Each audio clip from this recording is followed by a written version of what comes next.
बिस्मिल्लाहिर्रहमानिर्रहीम। Computer science के course database system के साथ मैं हूं मोहम्मद अमीर। आज इस सीरीज के लेक्चर नंबर 20 में डिस्कस करने जा रहे हैं SQL select statement. Structure Curie language है, उसके अंदर डिफरेंट स्टेटमेंट इस्तेमाल होती हैं। उसमें से एक स्टेटमेंट है, बड़ी इंपॉर्टेंट स्टेटमेंट है सिलेक्ट स्टेटमेंट। इसका क्या रोल है, इसके बारे में आज डिटेल से देखने जा रहे हैं। आज के हमारे टॉपिक्स के जो कंटेंट्स हैं उसमें सबसे पहले देखेंगे overview of SQL select statement. आया सिलेक्ट स्टेटमेंट क्या है, क्या रोल है उसका, क्यों इस्तेमाल करते हैं। फिर सिलेक्ट स्टेटमेंट के जरिए रिकॉर्ड एक्सेस करते हैं, जिसमें आया सिंगल कॉलम को एक्सेस करना हो तो क्या मेथड है, मल्टीपल कॉलम को एक्सेस करना हो तो क्या मेथड है। इस तरह से सिंगल रो या फिर मल्टीपल रोज को एक्सेस करना हो तो सिलेक्ट स्टेटमेंट के जरिए किस तरह से रिकॉर्ड को एक्सेस करते हैं। और अगर होल टेबल में से तमाम रिकॉर्ड्स को एक्सेस करना हो, तमाम टेबल को एक्सेस करना हो तो फिर किस तरह से एक्सेस करते हैं।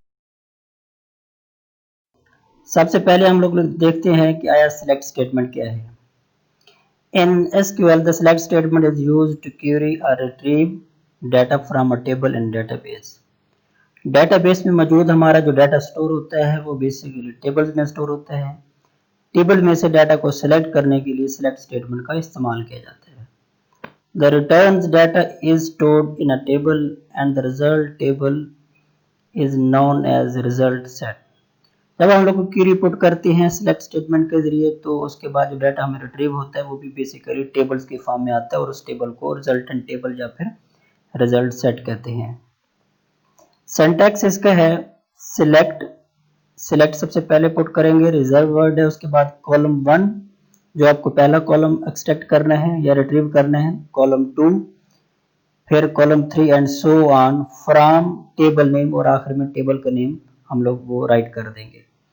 अब जितने भी नंबर ऑफ कॉलम्स आएंगे सारे के सारे कॉमा के साथ सेपरेट करेंगे, यानी सेलेक्ट लिखेंगे, फिर कॉलम 1 जो हमें चाहिए होगा वो, फिर कॉमा राइट करेंगे, फिर कॉलम 2, फिर कॉमा, फिर कॉलम 3 एंड सो ऑन, फिर फ्रॉम रिजर्व वर्ड है, और उसके बाद फिर टेबल का नेम लिखेंगे जिसमें से ये कॉलम्स हमें रिक्वायर्ड होंगे।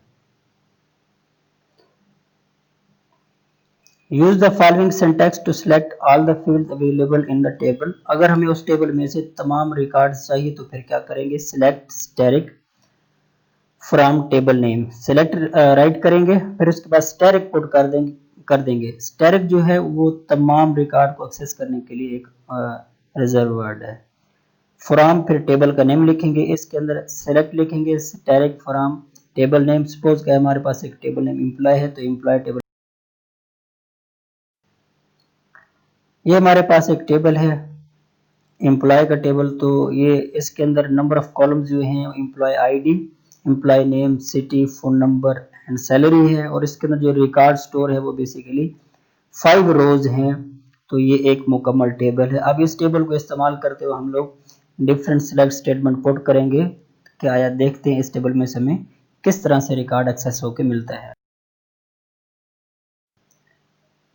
सबसे पहले क्या करेंगे, to fetch the employee ID of all the employees use the following query. अगर उस टेबल में से हमें सिर्फ सिंगल कॉलम चाहिए एम्प्लॉय आईडी का, सपोज कर ले, तो उसकी क्वेरी क्या होगी, सेलेक्ट लिखेंगे, उस कॉलम का नेम लिखेंगे जो हमें चाहिए। यहाँ हमें एम्प्लॉय आईडी चाहिए तो एम्प्लॉय आईडी पुट करेंगे, select employee ID from table name, और यहाँ टेबल का नेम क्या है, एम्प्लॉय, तो हमें उसका रिजल्ट जो है ना वो मिल जाएगा, क्योंकि हमें सिर्फ एक एम्प्लॉय आईडी का कॉलम चाहिए था तो उसके अगेंस्ट हमें एक ही कॉलम मिला। अब अगर हमें 2 कॉलम रिट्रीव करने हैं तो उसकी क्या कमांड है, to fetch the employee name and salary use the following query. अगर हमें 2 कॉलम चाहिए एम्प्लॉय नेम और सैलरी एम्प्लॉय टेबल में से, तो उसकी क्वेरी क्या होगी, और उसकी क्वेरी होगी select employee name comma salary from employee. तो उस एम्प्लॉय टेबल में से हमें इस क्वेरी के अगेंस्ट हमें जो रिजल्ट मिलेगा वो 2 कॉलम्स का मिलेगा, जिसमें एम्प्लॉय के नेम्स भी आ रहे हैं और उसके अगेंस्ट जो उनकी सैलरी है वो भी हमें वो मिल रही है। नेक्स्ट, अगर हमें एक कंप्लीट रो रिक्वायर्ड हो तो किस तरह से हम लोग क्वेरी पुट करेंगे और कैसे उसका रिजल्ट आएगा। To fetch the record of employee from the employee table which have employee ID 4। हमें एक पूरी रो चाहिए, एक रिकॉर्ड चाहिए किसका, एम्प्लॉय आईडी जिसका क्या हो 4 हो। तो यानी 4 एम्प्लॉय आईडी का हमें रिकॉर्ड चाहिए, तो इसकी क्वेरी क्या करेंगे, select static from employ, select put करेंगे स्टैटिक फ्रॉम एम्प्लॉय, तो हमें तमाम के तमाम रिकॉर्ड मिले, लेकिन यहाँ वेयर कंडीशन के तहत हमें एक रिकॉर्ड चाहिए, तो वो कैसे पुट करेंगे, where employee ID is equal to 4, एक कंडीशन हमने लगाई है, बेसिकली वेयर क्लॉज इस्तेमाल होती है जब हमें कंडीशनल डाटा रिक्वायर्ड हो। अब यहाँ कंडीशनल क्या है कि हमें जस्ट एक रो चाहिए, तो इसलिए हम लोग क्या करेंगे, यहाँ पुट कर देंगे select static from employee where employee ID is equal to 4, तो एम्प्लॉय आईडी 4 के अगेंस्ट हमें रिकॉर्ड वो मिल रहा है। अब बेसिकली हमारे पास 5-6 रिकॉर्ड थे, 5-6 रोज थी, उसमें से एम्प्लॉय जो है आईडी 4 उसका रिकॉर्ड हमें यहाँ रिट्रीव होके वो मिला है। आप उसमें देख सकते हैं, उसमें नंबर ऑफ कॉलम जो है वो सारे आ रहे हैं, उसके एम्प्लॉय आईडी, उस एम्प्लॉय आईडी 4 के अगेंस्ट उसका नेम, उसका सिटी, फोन नंबर, उसकी सैलरी भी हमें रिट्रीव होके मिल रही है।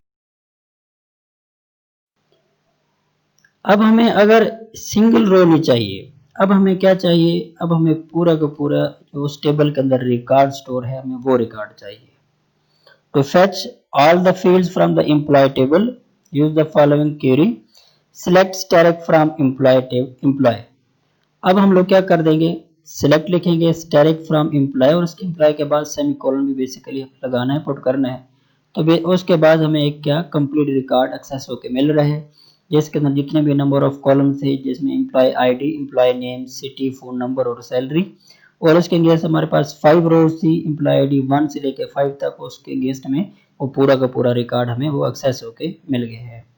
तो ये सिलेक्ट स्टेटमेंट बेसिकली हम लोग इस्तेमाल करते हैं उस टेबल में से हमें आया रिकॉर्ड किस तरह से चाहिए, जिसमें हमने अभी देखा है सिंगल हमें कॉलम चाहिए तो वो भी सिलेक्ट स्टेटमेंट के जरिए एक्सेस कर सकते हैं, अगर एक से ज़्यादा कॉलम्स चाहिए तो वो भी एक्सेस कर सकते हैं, अगर पूरा का पूरा टेबल चाहिए वो भी एक्सेस कर सकते हैं, अगर हमें सिंगल रो चाहिए तो वो भी सिलेक्ट स्टेटमेंट के जरिए वेयर क्लास के इस्तेमाल के साथ हम उसका भी इस्तेमाल कर सकते हैं और उसके अगेंस्ट हमें रिकॉर्ड भी मिल सकता है। मुझे उम्मीद है आपको ये वीडियो पसंद आई होगी। अगर आपको ये वीडियो पसंद आई है तो आप हमारे यूट्यूब चैनल को सब्सक्राइब भी कर दें और बेल आइकन के ऊपर प्रेस भी कर दें। अल्लाह हाफिज़।